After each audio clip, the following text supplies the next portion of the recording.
ஓம் சாந்தி. சிவத்தந்தை ஞான வைரத்துளிகள் 17/3/2026.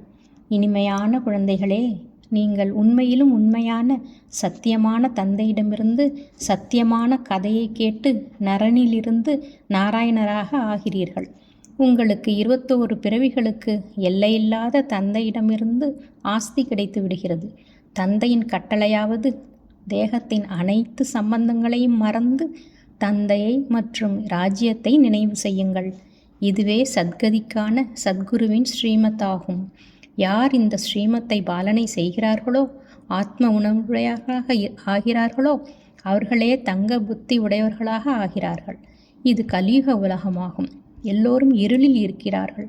இதே பாரதம் சொர்க்கமாக இருக்கும் பொழுது வெளிச்சத்தில் இருந்தது.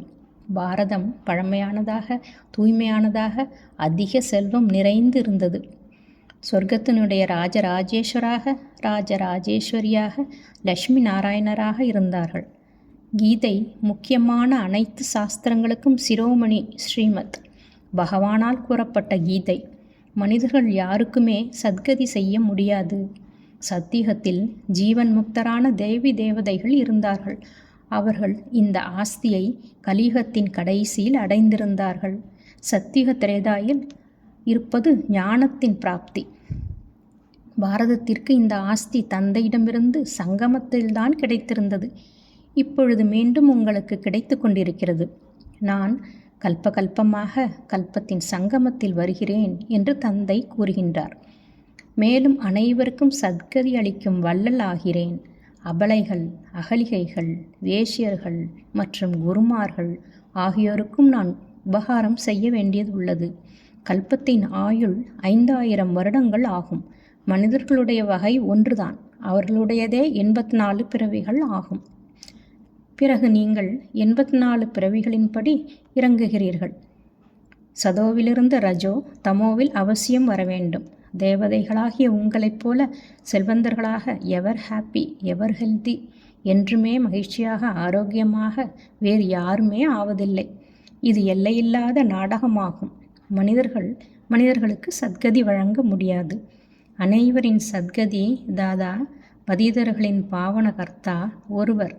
நீங்கள் 21 பிறவிகளுக்கு எல்லையில்லாத தந்தையிடமிருந்து ஆஸ்தியை பெறுவதற்காக வந்துள்ளீர்கள். ஆத்மாவில் தீய மற்றும் நல்ல சம்ஸ்காரம் இருக்கிறது. அதற்கேற்பதான் மனிதர்களுக்கு நல்லதோ கெட்டதோ பிறவி கிடைக்கிறது. யாரால் தாரணை செய்ய முடியுமோ அவர்களுக்கு மிகவும் சுலபமாகும். ஆத்மா தாரணை செய்கிறது. புண்ணிய ஆத்மா மற்றும் பாவ ஆத்மாவாக ஆத்மாதான் ஆகிறது. உங்களுடைய கடைசி 84வது பிறவியாகும். நீங்கள் வனப்பிரஸ்த நிலையில் உள்ளீர்கள். முதல் நண்பரில் இருப்பவர்களே 84 பிறவிகள் எடுக்க வேண்டியுள்ளது. நல்லது. மன்மனாபவ.